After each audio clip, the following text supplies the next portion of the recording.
Yes, sir. Last class we are all discussed about the what plain carbon steel. Plain carbon steels ಅಲ್ಲಿ ನಾವು different ಆಗಿರ್ತಕ್ಕಂಥ ಏನು heating ಮತ್ತೆ cooling methods ಏನಿದೆ ಅದನ್ನ ಹೀಟಿಂಗ್ ಮತ್ತೆ ಕ್ವಂಚಿಂಗ್ ಸ್ಟೀಲ್ ಫಾರ್ ಹೀಟ್ ಟ್ರೀಟ್ಮೆಂಟ್ ಅದನ್ನ ಲಾಸ್ಟ್ ಕ್ಲಾಸ್ ಅಲ್ಲಿ ನೋಡ್ತಾ ಇದ್ವಿ. ಇದಾದ್ಮೇಲೆ hardening of the carbon steel. Carbon steels ಅಲ್ಲಿ ಹೇಗೆ ನಾವು ಹಾರ್ಡನಿಂಗ್ ಅನ್ನ ಗೊಳಿಸೋದು ಅಂದ್ರೆ state the hardening of steel, state the purpose of hardening ಅಂದ್ರೆ ಯಾವ ಪರ್ಪಸ್ಗೋಸ್ಕರ ಸ್ಟೀಲ್ ನ ಹಾರ್ಡನ್ ಮಾಡ್ತೀವಿ ಮತ್ತೆ ಯಾವ ಪ್ರೋಸೆಸ್ ಅಲ್ಲಿ ನಾವು ಸ್ಟೀಲ್ ನ ಹಾರ್ಡನಿಂಗ್ ಅನ್ನು ಮಾಡ್ತೀವಿ ಅಂತಕ್ಕಂಥದ್ದನ್ನ ಇವತ್ತು ನಾವು ಡಿಸ್ಕಸ್ ಮಾಡೋಣ. ಅಂದ್ರೆ ನಿಮ್ಗೆ ಗೊತ್ತೇ ಇದೆ hardening is A heat treatment process. ನಿಮ್ಗೆ ಗೊತ್ತೇ ಇದೆ ಯಾವ್ದು ಹೀಟ್ ಟ್ರೀಟ್ಮೆಂಟ್ ಅಲ್ಲಿ ನಾವು 4 ರೀತಿ ಇರ್ತಕ್ಕಂಥ ಪ್ರೋಸೆಸ್ ನೋಡ್ತೀವಿ: ಅನಿಲಿಂಗ್, ನಾರ್ಮಲೈಸಿಂಗ್, ಹಾರ್ಡನಿಂಗ್ ಅಂಡ್ ಟೆಂಪರಿಂಗ್ ಅಂತ ಹೇಳಿ. ಹಾರ್ಡನಿಂಗ್ ಅಂತಂದ್ರೆ ಇಲ್ಲಿ ಏನಾಗುತ್ತೆ, ಈ ಒಂದು ಹೀಟ್ ಟ್ರೀಟ್ಮೆಂಟ್ ಪ್ರೋಸೆಸ್ ಅಲ್ಲಿ the steel is fitted at 30 to 50 degree centigrade above the critical range. 723 degree centigrade ಗೆ ನಾವೇನಂತ ಕರಿತೀವಿ, ಕ್ರಿಟಿಕಲ್ ರೇಂಜ್ ಅಂತ ಕರಿತೀವಿ. ಆ ಕ್ರಿಟಿಕಲ್ ಟೆಂಪರೇಚರ್ ಮೇಲಿಂದ 30 to 50 degree above the critical range. So soaking time is allowed to enable the steel obtain a uniform temperature throughout its cross section. Then steel is rapidly cooled through a cooling media. So ಇಲ್ಲಿ ಯಾವ ಪರ್ಪಸ್ಗೋಸ್ಕರ ನಾವು hardening ಅನ್ನ ಮಾಡ್ತೀವಿ, hardening ಅನ್ನ ಯಾವ ಉದ್ದೇಶಕ್ಕೋಸ್ಕರ ಮಾಡ್ತೀವಿ ಅಂತಂದ್ರೆ to develop the high hardness and wear resistance properties. ನಮಗೆ ತುಂಬಾ ಜಾಸ್ತಿ ಹಾರ್ಡ್ನೆಸ್ ಬೇಕಾಗುತ್ತೆ. ಮತ್ತೆ ಇಲ್ಲಿ ಹಾರ್ಡನಿಂಗ್ ಎಫೆಕ್ಟ್ಸ್ ಏನಾಗುತ್ತೆ, mechanical properties of the steel like strength, toughness, ductility. ಈ 3 ಪ್ರಾಪರ್ಟೀಸ್ ನಿಮಗೆ ಮೆಕ್ಯಾನಿಕಲ್ ಪ್ರಾಪರ್ಟೀಸ್ ಅಲ್ಲಿ ನಾನು ಮಾಡ್ಬೇಕಾದ್ರೆ ನಾನು ಹೇಳಿದ್ದೀನಿ. ನಾನು ಸ್ಟ್ರೆಂತ್ ಅಂತಂದ್ರೆ ಏನೋ, ಟಫ್ನೆಸ್ ಅಂತಂದ್ರೆ ಏನೋ, ಡಕ್ಟಿಲಿಟಿ ಅಂದ್ರೆ ಫಿಸಿಕಲ್ ಪ್ರಾಪರ್ಟೀಸ್, ಮೆಕ್ಯಾನಿಕಲ್ ಪ್ರಾಪರ್ಟೀಸ್ ನೀವು ಜ್ಞಾಪಕ ಮಾಡ್ಕೊಳ್ಳಿ, ನಿಮ್ಗೆ ಗೊತ್ತಾಗತ್ತೆ. Hardening adds cutting ability. Hardening ಅನ್ನ ಮಾಡೋದ್ರಿಂದ ಏನಾಗುತ್ತೆ ಅಂದ್ರೆ ನಾವು ಕಟಿಂಗ್ ಎಬಿಲಿಟಿಯನ್ನು ನಾವಲ್ಲಿ ಇನ್ನೊಂದು ಮೆಟಲ್ ನ ಕಟ್ ಮಾಡ್ತಕ್ಕಂಥ ಒಂದು ಎಬಿಲಿಟಿಯನ್ನ ಈ ಮೆಟಲ್ಗೆ ಕೊಡಬಹುದು. ಇಲ್ಲಿ ಈ ಪ್ರೋಸೆಸ್ ಆಫ್ ದ ಹಾರ್ಡನಿಂಗ್ ಅಂತ ಕರಿತೀವಿ.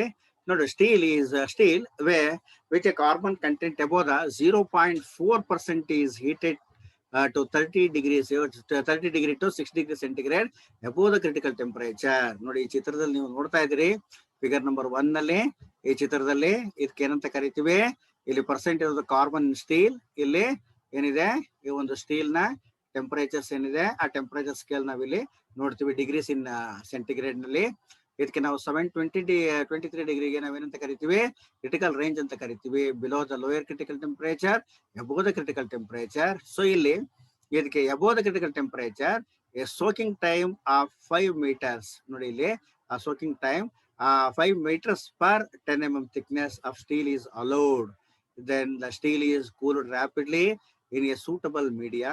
Water, oil, brine or air is used as a cooling media. ಇಲ್ಲಿ ನಾವು ಕೂಲಿಂಗ್ ಏನಂತ ಯೂಸ್ ಮಾಡ್ತೀವಿ, ಕೂಲಿಂಗ್ ಮೀಡಿಯಾಗೆ ಅದನ್ನ ಕೂಲ್ ಮಾಡ್ಲಿಕ್ಕೆ ನೀರ್ ಯೂಸ್ ಮಾಡ್ತೀವಿ, ವಾಟರ್ನ, ಆಯಿಲ್ ಯೂಸ್ ಮಾಡ್ತೀವಿ, ಬ್ರೈನ್ ಸೊಲ್ಯೂಷನ್ಸ್ ಯೂಸ್ ಮಾಡ್ತೀವಿ, ಮತ್ತೆ ಏರ್ ಅಂದ್ರೆ ಪ್ರಕೃತಿ ಇರ್ತಕ್ಕಂತಹ ಗಾಳಿಯಲ್ಲೂ ಕೂಡ ನಾವು ಇದನ್ನ ಕೂಲ್ ಮಾಡ್ಬೋದು. ನೆಕ್ಸ್ಟ್ ಈ tempering the hard and steel. Hard and steel ನಾವು ಟೆಂಪರಿಂಗ್ ನ ಮಾಡಬೇಕು. What is tempering? ಟೆಂಪರಿಂಗ್ ಅಂತಂದ್ರೆ ಏನು? Tempering is A heat treatment process. Tempering ಏನಂತ ಕರಿತೀವಿ, ಹೀಟ್ ಟ್ರೀಟ್ಮೆಂಟ್ ಪ್ರೋಸೆಸ್ ಅಂತ ಕರಿತೀವಿ. Consisting of reheating the heated hardened steel to a temperature below 400 degree centigrade followed by the cooling. So ಅಂದ್ರೆ tempering ಆಗಿ ಅಂತಂದ್ರೆ ಏನು ಅಂತಂದ್ರೆ ಈ ಹಾರ್ಡನಿಂಗ್ ಆಗಿರ್ತಕ್ಕಂಥದ್ದು ಪುನಃ ಇನ್ನೊಂದ್ಸರಿ ರೀಹೀಟಿಂಗ್ ನ ಮಾಡ್ತಕ್ಕಂಥದ್ದು 400 ಡಿಗ್ರಿ ಸೆಂಟಿಗ್ರೇಡ್ ಗಿಂತ ಕೆಳಗಡೆ ಇರ್ತಕ್ಕಂಥ ಏನಿದೆ ಕೂಲಿಂಗ್ ಅನ್ನ ಮಾಡ್ತಕ್ಕಂಥದಕ್ಕೆ ಟೆಂಪರಿಂಗ್ ಅಂತ ಹೇಳಿ ಕರಿತೀವಿ. ಯಾವ ಒಂದು ಪರ್ಪಸ್ಗೆ ಟೆಂಪರಿಂಗ್ ಅನ್ನ ಮಾಡ್ತೀವಿ ಅಂತಂದ್ರೆ to relieve the internal stresses, to regulate the hardness and toughness, to decrease the brittleness, to restore the some ductility, to induce shock resistance. ಇಷ್ಟೆಲ್ಲ ಕಾರಣಗಳಿಗೋಸ್ಕರ ನಾವೇನ್ ಮಾಡ್ತೀವಿ, ಈ ಒಂದು ಟೆಂಪರಿಂಗ್ ಅನ್ನ ನಾವು ಮಾಡ್ತಕ್ಕಂಥದ್ದು. ನೋಡಿ, ಇಲ್ಲಿ ಒಂದು ಟೇಬಲ್ ಇದೆ, ಪ್ರೋಸೆಸ್ ಆಫ್ ಟೆಂಪರಿಂಗ್ ಸ್ಟೀಲ್ ಅಂತ ಕರಿತೀವಿ. ಯಾವ ಪ್ರೋಸೆಸ್ ಅಲ್ಲಿ ನಾವು ಇದನ್ನ ಮಾಡ್ತೀವಿ ಅಂತಂದ್ರೆ ಇಲ್ಲಿ tempering process consisting of the heating and hardened steel to the appropriate temperature and soaking at this temperature for a definite period. The period is determined from the experience that the full effect of the tempering process can be ensured only if the tempering period is kept sufficiently long. So ನಾವು ಇಲ್ಲಿ ನೋಡಬಹುದು table 1 ನಲ್ಲಿ ಈ tools ಮತ್ತೆ articles ಏನ್ use ಮಾಡ್ತೀವಿ, tempering, temperature ಇನ್ degrees ಮತ್ತೆ colour. ನೋಡಿ, ಟರ್ನಿಂಗ್ ಟೂಲ್ಸ್ 230 ಡಿಗ್ರಿ ಸೆಂಟಿಗ್ರೇಡ್ ಗೆ ಪೇಲ್ ಸ್ಟ್ರಾ ಈ ಒಂದು ಕಲರ್ ನಲ್ಲಿ ಇರ್ತದೆ. ಅದೇ ತರ ಡ್ರಿಲ್ಸ್ ಮತ್ತೆ ಮಿಲ್ಲಿಂಗ್ ಕಟರ್ಸ್ ಗೆ 240 ಡಿಗ್ರಿ ಸೆಂಟಿಗ್ರೇಡ್ ಇದು ಡಾರ್ಕ್ ಸ್ಟ್ರಾ ನಲ್ಲಿ ಇರ್ತದೆ. ಅದೇ ತರ ಟ್ಯಾಪ್ಸ್ ಮತ್ತೆ ಸ್ಟೇರ್ ಬ್ಲೇಡ್ಸ್ ಗೆ 250 ಡಿಗ್ರಿ ಸೆಂಟಿಗ್ರೇಡ್ ಬ್ರೌನ್ ಆಗಿರುತ್ತೆ. ಅವಾಗ ಪಂಚಸ್ ರೀಮರ್ಸ್ ಮತ್ತೆ twist drill 260 degree centigrade reddish brown and rivets and snaps 270 degree centigrade. ಈ ತರ ನಾವಿಲ್ಲಿ ಟೆಂಪರಿಂಗ್ ಅನ್ನು ಮಾಡ್ಕೊಂಡ್ ಬಂದಾಗ for toughening without undue hardness 450 to 700 degree centigrade. No colour, ಇಲ್ಲಿ ಯಾವುದೇ ರೀತಿ ಕಲರ್ ಆಗಿ ಇರೋದಿಲ್ಲ. ಅನಿಲಿಂಗ್ ಅಂತಂದ್ರೆ ಏನು ಅಂತ ಹೇಳಿ, ಈಗ ಹಾರ್ಡನಿಂಗ್ ಮತ್ತೆ ಟೆಂಪರಿಂಗ್ ಅನ್ನು ನಾವು ನೋಡಿದ್ವಿ. ಅನಿಲಿಂಗ್ ಅನ್ನೋ ಬಗ್ಗೆ ನಾನು ನಿಮಗೆ ಹೇಳಿದೀನಿ. ಅಂದ್ರೆ to soften metal can be harden is called as the annealing ಅಂತ ಕರಿತೀವಿ. ಕೆಲವು ಸರಿ soften metal harden metal can be soften, ಎರಡನ್ನೂ ಕೂಡ ವೈಸ ವರ್ಸ ಅದಕ್ಕೇನಂತ ಕರಿತೀವಿ, ಅನಿಲಿಂಗ್ ಅಂತ ಕರಿತೀವಿ. The annealing process is carried out by heating the steel above the critical range, soaking it for sufficient time to allow the necessary changes to occur and cooling at a predetermined rate, usually very slowly within the furnace. ಇದಕ್ಕೇನಂತ ಕರಿತೀವಿ, ಇದಕ್ಕೆ ಅನಿಲಿಂಗ್ of the steel ಅಂತ, ಅನಿಲಿಂಗ್ of steel ಅಂತ ಹೇಳಿ ಕರಿತೀವಿ. ಯಾವ ಪರ್ಪಸ್ಗೆ ಅನಿಲಿಂಗ್ ಅನ್ನ ನಾವೆಲ್ಲಿ ಮಾಡ್ತೇವೆ? To soften the steel. Harden metal can be soften, ನಾನು ನಿಮ್ಗೆ ಹೇಳಿದ್ದೀನಿ, ಸಾಫ್ಟನ್ ದ ಸ್ಟೀಲ್. ಮತ್ತೆ to improve the machinability, to increase the ductility, to relieve the internal stresses, to refine the grind size, and to prepare the steel for subsequent heat treatment process. ಎಲ್ಲ ಕಾರಣಗಳಿಗೋಸ್ಕರ ನಾವೇನ್ ಮಾಡ್ತೀವಿ, ಈ ಒಂದು ಅನಿಲಿಂಗ್ ಅನ್ನ ಮಾಡ್ತಾ ಹೋಗ್ತೀವಿ. ಅನಿಲಿಂಗ್ process ಕೂಡ ನಾವು ಹಿಂದೆ ಎಲ್ಲಾದ್ರೂ ಕೂಡ ಪ್ರೋಸೆಸ್ ಇದೆ. ಅಂದ್ರೆ ಯಾವ್ದನ್ನೇ ಮಾಡ್ಬೇಕಾದ್ರೂ ಕೂಡ ಒಂದು ಪ್ರೋಸೆಸ್ ಮುಖಾಂತರ ನಾವು ಮಾಡ್ತಾ ಹೋಗ್ತೀವಿ. ಅದಕ್ಕೆ ನಾವು ಪ್ರೊಸೀಜರ್ಸ್ ಅಂತಾನು ಕೂಡ ಕರಿತೀವಿ. So annealing consisting of heating of hypoelectric steel to 30 degree to 50 degree centigrade above the upper critical temperature and 50 degree centigrade above the lower critical temperature by hypoelectric steel. ನೀವು ಹೈಪರ್ ಮತ್ತು hypoelectric steels ಬಗ್ಗೆ ನಾನು last class ನಿಮ್ಗೆ ಹೇಳಿದ್ದೀನಿ. So ಹಾಗಾಗಿ ಇಲ್ಲಿ soaking time ಕೂಡ important. 5 meters per 10 mm thickness of the carbon steel for the all carbon steels. The cooling rate ಅದು ಕೂಡ ಅಷ್ಟೇ 100 to 150 degree centigrade per hour. ಹಾಗಾಗಿ ಇಲ್ಲಿ steel is heated for annealing is either cooled in furnace itself. ನಾವು cooling ಮಾಡೋದಕ್ಕೆ ಅಲ್ಲೇ ಬಿಟ್ಬಿಡ್ತೀವಿ. ಮತ್ತೆ by switching off the furnace, switch off ಮಾಡಿ ಫರ್ನೇಸ್ ಒಳಗಡೆ ಕೂಲ್ ಮಾಡ್ತಕ್ಕಂಥದ್ದು. It is covered with dry sand. Dry sand ಅಂದ್ರೆ ಮರಳು, ಮತ್ತೆ dry lime or dry ash, ಬೂದಿನ ಹಾಕ್ಬಿಟ್ಟು ಅದನ್ನ ಹಾಗೆ ಅದೇನ್ ಮಾಡ್ತೀವಿ, ನ್ಯಾಚುರಲ್ ಆಗಿ ಅದು ಕೂಲ್ ಆಗ್ತಕ್ಕಂಥ ರೀತಿಯಲ್ಲಿ ನೋಡ್ಕೊಳ್ತೀವಿ. ಈ ಪ್ರೊಸೆಸ್ಗೆ ಏನಂತ ಕರಿತೀವಿ, ಅನಿಲಿಂಗ್ ಅಂತ ಹೇಳಿ ಕರಿತೀವಿ. ಇದಾದ್ಮೇಲೆ ನಾರ್ಮಲೈಸಿಂಗ್ ಸ್ಟೀಲ್ ಅಂತ ಕರಿತೀವಿ. To normal conditions of the steel is called as the normalising. The process of removing the internal defects. So ಆ ಇಂಟರ್ನಲ್ ಡಿಫೆಕ್ಟ್ಸ್ ಅದನ್ನ ರಿಮೂವ್ ಮಾಡೋದಕ್ಕೆ, refine the structure steel components is called as the normalising. ಅದ್ರ ಒಳಗಡೆ ಏನಾದ್ರು defects ಇದ್ರೆ structures ಅಲ್ಲಿ ಅದನ್ನ refine ಮಾಡ್ಲಿಕ್ಕೋಸ್ಕರ normalising ಅನ್ನ ಮಾಡ್ತೀವಿ. ಇಲ್ಲೂ ಕೂಡ ಅಷ್ಟೇ, to produce fine grain size of in the metal, to remove the stresses and strains formed in the internal structure due to the repeated heating and uneven cooling. ಮತ್ತೆ hammering ಮಾಡ್ತಕ್ಕಂಥದ್ದು, ಮತ್ತೆ to reduce the ductility, to prevent wrapping. ಈ ಎಲ್ಲ ಕಾರಣಗಳಿಗೋಸ್ಕರ ನಾವೇನ್ ಮಾಡ್ತೀವಿ, ಈ normalising ಅನ್ನು ಮಾಡ್ತೀವಿ. ಇದು ಕೂಡ ಅಷ್ಟೇ, to get the heat results, the best results from normalizing, the part should be heated uniformly to temperature at 30 degree to 40 degree centigrade above the upper critical temperature. Figure number 1 ನೋಡಿ ನಿಮ್ಗೆ ಅರ್ಥ ಆಗತ್ತೆ ಇಲ್ಲಿ. So followed by the cooling in still air. ಅಂದ್ರೆ ಹೊರಗಡೆ ನಾವು ಅದನ್ನ ಬಿಸಾಕಿದಾಗ ಆ ಏರ್ ನಲ್ಲಿ ಏನಾಗುತ್ತೆ, ಅದು ಕೂಲ್ ಆಗ್ತಾ ಹೋಗುತ್ತೆ. Free from draught to room temperature. Normalising should be done in all forgings, castings and work hardened pieces. Room temperature ಏನಾಗುತ್ತಿದೋ ಕೂಲ್ ಆಗ್ತಾ ಹೋಗುತ್ತೆ. ಅವಾಯ್ಡ್ ಇದರಲ್ಲಿ ಕೂಡ ಪ್ರಿಕಾಷನ್ಸ್ ನಾವು ತಗೊಳ್ಬೇಕು.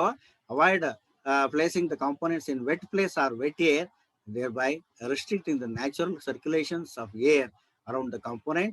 Avoid placing the component of a surface that will chill it. So ಇದಕ್ಕೆ ನಾವು room temperature ನಾವು ಇದನ್ನ ಕೂಲ್ನ ಮಾಡ್ತಾ ಹೋಗ್ತೀವಿ. ಈ ಚಿತ್ರವನ್ನು ನೋಡಿದಾಗ ನಿಮಗೆ ಈ ನಾರ್ಮಲೈಸಿಂಗ್ ಸ್ಟೀಲ್ ಅಂತಂದ್ರೆ ಏನು ಅಂತ ಹೇಳಿ ನಿಮಗೆ ಅರ್ಥ ಆಗ್ತಾ ಹೋಗುತ್ತೆ. ಸೊ ಇದಾದ್ಮೇಲೆ ನಮಗೆ surface hardening of the steel ತುಂಬಾ ಇಂಪಾರ್ಟೆಂಟ್. ಹಾರ್ಡನಿಂಗ್ ನಲ್ಲಿ ಸರ್ಫೇಸ್ ಹಾರ್ಡನಿಂಗ್ ಅಂತ ಇದೆ. ಸೊ ಇಲ್ಲಿ ಹಾರ್ಡನಿಂಗ್ ಅಂತಂದ್ರೆ ನಿಮಗೆ ಗೊತ್ತೇ ಇದೆ. ಹಾರ್ಡನಿಂಗ್ ಅಂತಂದ್ರೆ ಇಲ್ಲಿ ನಾವು ನೋಡ್ತಾ ಇದೀವಿ ಹಾರ್ಡನಿಂಗ್ ಆಫ್ ದ ಸ್ಟೀಲ್ ಅಂತ ಹೇಳಿ.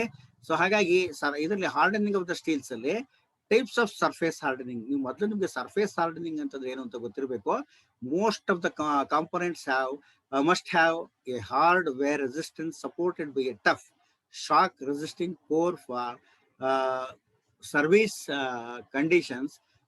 Conditions and longer life. ನಮಗೆ ತುಂಬಾ ಇಂಪಾರ್ಟೆಂಟ್, ಲಾಂಗರ್ ಲೈಫ್ ಬರಬೇಕು ಮತ್ತೆ ಸರ್ವಿಸ್ ಕಂಡೀಷನ್ಸ್ ಇರಬೇಕು. ಹಾಗಾಗಿ ದಿಸ್ ಕಾಂಬಿನೇಷನ್ಸ್ ಏನಾಗುತ್ತೆ, properties can be obtained in single piece of by surface. ಅದಕ್ಕೆ ಸಿಂಗಲ್ ಪೀಸ್ ಆಫ್ ಇದಕ್ಕೆ ನಾವೇನಂತ ಕರಿತೀವಿ, ಬೈ ಸರ್ಫೇಸ್ ಹಾರ್ಡನಿಂಗ್ ಅಂತ ಹೇಳಿ ಕರಿತಾ ಹೋಗ್ತೀವಿ. ನೋಡಿ, ಟೈಪ್ಸ್ ಆಫ್ ಸರ್ಫೇಸ್ ಹಾರ್ಡನಿಂಗ್, ಇಲ್ಲಿ 4 ರೀತಿ ಇರ್ತಕ್ಕಂಥ ಸರ್ಫೇಸ್ ಹಾರ್ಡನಿಂಗ್ ನಾವಿಲ್ಲಿ ನೋಡ್ತೀವಿ ಮೆಕ್ಯಾನಿಕಲ್ ಇಂಜಿನಿಯರಿಂಗ್ ಫೀಲ್ಡ್ ನಲ್ಲಿ. ಒಂದು ಕೇಸ್ ಹಾರ್ಡನಿಂಗ್ ಅಂತ ಕರಿತೀವಿ, ಇನ್ನೊಂದು ನೈಟ್ರೇಡಿಂಗ್ ಅಂತ ಕರಿತೀವಿ, ಇನ್ನೊಂದು ಫ್ಲೇಮ್ ಹಾರ್ಡನಿಂಗ್ ಅಂತ ಕರಿತೀವಿ, ಇನ್ನೊಂದು ಇಂಡಕ್ಷನ್ ಹಾರ್ಡನಿಂಗ್ ಅಂತ ಹೇಳಿ ಕರಿತೀವಿ. ನಿಮಗೆ ಗೊತ್ತಾಗಿದೆ ಕೇಸ್ ಹಾರ್ಡನ್ ಅಂತ ಹೇಳಿ. ಏನ್ ಕೇಸ್ ಹಾರ್ಡನಿಂಗ್ ಅಂತಂದ್ರೆ ಏನು? The outer skin only ಹಾರ್ಡನ್ is called as the case ಹಾರ್ಡನ್. ಅಂದ್ರೆ ನಾವು ಕಬ್ಬಿಣವನ್ನು ತಗೊಂಡಾಗ, ಪ್ಲೇನ್ ಕಾರ್ಬನ್ ಸ್ಟೀಲ್ಸ್ ತಗೊಂಡಾಗ ಅದ್ರ ಮೇಲ್ಗಡೆ ಏನಿದೆ, ಮೇಲ್ಮುಖ ಅಂದ್ರೆ ಚರ್ಮ ಅಂತ, ಅಲ್ಲೇ ನಾವೇನ್ ಸ್ಕಿನ್ ಅಂತ ಪಾರ್ಟ್ ಅಂತ ಏನ್ ಕರಿತೀವಿ, ಅದು ಮಾತ್ರ ಹಾರ್ಡನ್ ಆಗಿರುತ್ತೆ. ಉಳಿದಂತ ಒಳಗಡೆ ಇರ್ತಕ್ಕಂಥ ಮೆಟಲ್ ಏನಾಗಿರುತ್ತೆ, ಪ್ಲೇನ್ ಕಾರ್ಬನ್ ಸ್ಟೀಲ್ ಹಾಗೆ ಸಾಫ್ಟ್ ಆಗಿರುತ್ತೆ. ಇದಕ್ಕೇನಂತ ಕರಿತೀವಿ, ಕೇಸ್ ಹಾರ್ಡನಿಂಗ್ ಅಂತ ಹೇಳಿ ಕರಿತೀವಿ. ನೋಡಿ, parts to be harden by the process are made from a steel with a carbon content of 0.15% so that they will not respond to direct hardening. ನಮ್ಗೆ ಏನಿದೆ, ಬಿಲೋ ದ 0.15% ಇತ್ತು ಅಂತಂದ್ರೆ ಅದು ಹಾರ್ಡನಿಂಗ್ ಗೆ ರೆಸ್ಪಾಂಡ್ ಮಾಡೋದಿಲ್ಲ. The steel is subjected to the treatment in which the carbon contents of the surface layer is increased to about 0.9%. 0.9% ಗಿಂತ ಜಾಸ್ತಿ ಇದ್ರೆ ಮಾತ್ರ ಅದೇನಾಗುತ್ತೆ, ರೆಸ್ಪಾಂಡ್ ಮಾಡುತ್ತೆ. When the carburised steel is heated and quenched, only the surface layer will respond and the core will remain soft. ನಾನು ನಿಮ್ಗೆ ಹೇಳಿದೆ, when the carburised steel heated and quenched, heat ಮಾಡಿ ನಾವು ಕ್ವೆಂಚ್ ಮಾಡಿದ್ಮೇಲೆ ಓನ್ಲಿ ದ ಸರ್ಫೇಸ್ ಲೇಯರ್, ಅದ್ರ ಮೇಲ್ಗಡೆ ಇರ್ತಕ್ಕಂಥ layer ಏನಿದೆ ಅದು ಮಾತ್ರ ರೆಸ್ಪಾಂಡ್ ಮಾಡುತ್ತೆ. The core will remain soft, ಒಳಗಡೆ ಇರ್ತಕ್ಕಂಥ ಕೋರ್ ಏನಿದೆ ಅದು ಸಾಫ್ಟ್ ಆಗಿರುತ್ತೆ. ಈ ಸ್ಥಿತಿ ಏನಂತ ಕರಿತೀವಿ, ಕೇಸ್ ಹಾರ್ಡನ್ ಅಂತ ಕರಿತೀವಿ. ಕೆಲವು ಸಂದರ್ಭಗಳಲ್ಲಿ ನಮಗೆ ಕೇಸ್ ಹಾರ್ಡನ್ ಬೇಕಾಗುತ್ತೆ. The surface which must remain soft can be insulated against carburizing by coating it with a suitable paste or by plating it with copper. So ಅದಕ್ಕೆ case hardening takes place in to the 2 stages. 2 stages ಅಲ್ಲಿ ನಾವು case hardening ಅನ್ನು ಮಾಡಬಹುದು. Carburising in which the carbon content of the surface is increased. ಎರಡನೇದು heat treatment in which the core is refined and the surface harden. ನೋಡಿ, 2 stages ಅಲ್ಲಿ ನಾವು ಅದನ್ನ ಮಾಡ್ತೀವಿ. ಮೊದಲನೇದು carburising in which carbon contents of the surface is increased. ಎರಡನೇದು heat treatment in which the core is refined and the surface hardening. ಇದಕ್ಕೇನಂತ ಕರಿತೀವಿ, case hardening ಅಂತ ಕರಿತೀವಿ. ನಿಮ್ಗೆ ಗೊತ್ತಿರಬೇಕು ಕೇಸ್ ಹಾರ್ಡನಿಂಗ್ ಅಂತಂದ್ರೆ ಏನು ಅಂತ ಹೇಳಿ. ಕೇಸ್ ಹಾರ್ಡನಿಂಗ್ ಅಂತಂದ್ರೆ the outer skin only ಹಾರ್ಡನ್ is called as the case ಹಾರ್ಡನ್. Box ಹಾರ್ಡನ್ ಅಂತ ಕರಿತೀವಿ. ಮತ್ತೆ ಕಾರ್ಬರೈಸಿಂಗ್ ಅಂತಂದ್ರೆ ಏನು?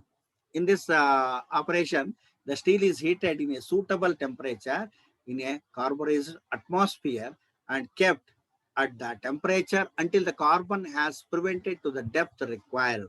The carbon can be supplied as a solid, liquid or gas. In all cases, the carburized gases coming from these materials penetrate into the surface of the workpiece to a temperature between 880 degrees centigrade to 930 degrees centigrade. ನೋಡಿ, ಈ ಚಿತ್ರದಲ್ಲಿ ನೀವು ನೋಡ್ತಾ ಇದ್ರಿ ಕಾರ್ಬರೈಸಿಂಗ್ ಅಂತಂದ್ರೆ ಏನು ಅಂತ ಹೇಳಿ. ಇಲ್ಲಿ ನಮಗೆ 2 ಇದೆ. ಒಂದು ಪ್ಯಾಕ್ ಕಾರ್ಬರೈಸಿಂಗ್ ಅಂತ ಕರಿತೀವಿ, ಗ್ಯಾಸ್ ಕಾರ್ಬರೈಸಿಂಗ್ ಅಂತ ಕರಿತೀವಿ, ಮತ್ತೆ ಲಿಕ್ವಿಡ್ ಕಾರ್ಬರೈಸಿಂಗ್ ಅಂತ ಕರಿತೀವಿ. 3 ಎಲ್ಲಿ ನಾನು ನಿಮ್ಗೆ ಹೇಳಿದಂಗೆ ಯಾವ ರೀತಿ ಕಾರ್ಬರೈಸಿಂಗ್ ಇರುತ್ತೆ ಅಂತಂದ್ರೆ ನಿಮಗೆ ಗೊತ್ತೇ ಇದೆ. ಒಂದು ಸಾಲಿಡ್, ಲಿಕ್ವಿಡ್ ಆರ್ ಗ್ಯಾಸ್ ಅಂತ ನಾನು ನಿಮ್ಗೆ ಹೇಳಿದ್ದೀನಿ. ಸೊ ಹಾಗಾಗಿ ಇಲ್ಲಿ ಮೊದಲನೇದಾಗಿ ನಾವಿಲ್ಲಿ ನೋಡ್ತಾ ಇರ್ತಕ್ಕಂಥದ್ದು ಏನಪ್ಪಾ ಅಂದ್ರೆ, ನೋಡಿ, ಪ್ಯಾಕ್ ಕಾರ್ಬರೈಸಿಂಗ್ ಅಂತಂದ್ರೆ ನೋಡಿ, ಫಿಗರ್ ನಂಬರ್ 3 ನಲ್ಲಿ ನೋಡಿ, this is called as the pack carburising. The parts are packed in a suitable metal box. ನೋಡಿ, ಇದೊಂದು ಮೆಟಲ್ ಬಾಕ್ಸ್ ಇದೆ. ಈ ಮೆಟಲ್ ಬಾಕ್ಸ್ ಒಳಗಡೆ ನಾವೇನಿದೆ ಪಾರ್ಟ್ಸ್ ಅನ್ನ ಪ್ಯಾಕ್ ಮಾಡಿದ್ವಿ. In which they are surrounded by the carburising media. ನೋಡಿ, ಎಲ್ಲಾ ಕಡೆನೂ ಕೂಡ ಕಾರ್ಬರೈಸಿಂಗ್ ಮೀಡಿಯಾವನ್ನ ಇಡಲಾಗಿದೆ. ಇದರೊಳಗಡೆ ಬಾಕ್ಸ್ ಒಳಗಡೆ ಇಟ್ಬಿಟ್ಟು ದ ಲಿಡ್ ಈಸ್ ಫಿಟ್ಟೆಡ್. ನೋಡಿ, ಲಿಡ್ ಅನ್ನ ಫಿಟ್ ಮಾಡಿದರೆ, ಫಿಟ್ಟೆಡ್ ಇನ್ ದ ಬಾಕ್ಸ್. ನೋಡಿ, ಇಲ್ಲಿ fitted in the box and sealed with fire clay and tied a piece of wire so that the carbon gas can escape and no air can enter into the box to cause electric carburization. The carburizing media can be wood, bone, leather, or charcoal. But the energizer such as barium carbonate is added to speed of the process. ಅಂದ್ರೆ ಒಂದು box ಒಳಗಡೆ ಏನೆಲ್ಲ ಹಾಕ್ಬೇಕು, ಯಾವ್ದನ್ನ ನಾವು ಮಾಡ್ಬೇಕು ಅದನ್ನ ಇಟ್ಬಿಟ್ಟು ಅದ್ರ ಸುತ್ತನೂ ಕೂಡ ಕಾರ್ಬೊರೇಸಿಂಗ್ ಮೀಡಿಯಾ ಇಟ್ಬಿಟ್ಟು ಆದ್ಮೇಲೆ ಅದು ವುಡನ್ ಬಾಕ್ಸ್ ಇರ್ಬೋದು, ಲೆದರ್ ಬಾಕ್ಸ್ ಇರ್ಬೋದು, ಅಥವಾ ಚಾರ್ಕೋಲ್ ಈ ರೀತಿ ಇರ್ತಕ್ಕಂಥದ್ರಲ್ಲಿ ನಾವೇನ್ ಮಾಡ್ತೀವಿ, ಈ ಪ್ಯಾಕ್ ಕಾರ್ಬೊರೈಸಿಂಗ್ ಅನ್ನ ಮಾಡ್ತೀವಿ. ಲಿಕ್ವಿಡ್ ಕಾರ್ಬೊರೈಸಿಂಗ್ ಅಂತ ಹೇಳಿ, carburising can be done is heated in salt bath. Salt bath ಅಂದ್ರೆ ನಿಮ್ಗೆ ಗೊತ್ತೇ ಇದೆ, sodium carbonate, sodium cyanide and barium chloride are typical carburising salts ಅಂತ ಕರಿತೀವಿ. ಸಾಲ್ಟ್ ಬಾತ್ ಅಂತ ಕೂಡ ಕರಿತೀವಿ. What do you mean by the salt bath ಅಂತ ಕೇಳ್ತಾ ಇರ್ತಾನೆ ಎಕ್ಸಾಮಿನೇಷನ್ಸ್ ಅಲ್ಲಿ. ಪರೀಕ್ಷಾ ದೃಷ್ಟಿಯಿಂದ ಕೇಳಿದಾಗ sodium carbonate, sodium cyanide and barium chloride ಈ ಮೂರಕ್ಕೂ ಕೂಡ ನಾವೇನಂತ ಕರಿತೀವಿ, ಟಿಪಿಕಲ್ ಕಾರ್ಬೊರೈಸಿಂಗ್ ಸಾಲ್ಟ್ಸ್ ಅಂತ ಹೇಳಿ ಕರಿತೀವಿ. For a constant time and the temperature of carburization, the depth of case depends on the cyanide content. So ಇದನ್ನ ಲಿಕ್ವಿಡ್ ಕಾರ್ಬೊರೈಸೇಷನ್ ಮತ್ತೆ ಒಂದೇನಿದೆ ಗ್ಯಾಸ್ ಕಾರ್ಬೊರೈಸೇಷನ್ ನಾನು ನೆಕ್ಸ್ಟ್ ಕ್ಲಾಸ್ ಅಲ್ಲಿ ತಗೊಳ್ತೀನಿ. ಇದೆಲ್ಲದೂ ಕೂಡ ಪರೀಕ್ಷಾ ದೃಷ್ಟಿಯಿಂದ ತುಂಬಾ ಇಂಪಾರ್ಟೆಂಟ್. ಹಾಗಾಗಿ ಎಲ್ಲರೂ ಕೂಡ ಗಮನ ಇಟ್ಟು ಇದನ್ನ ಕಲ್ತ್ಕೊಳ್ಬೇಕು.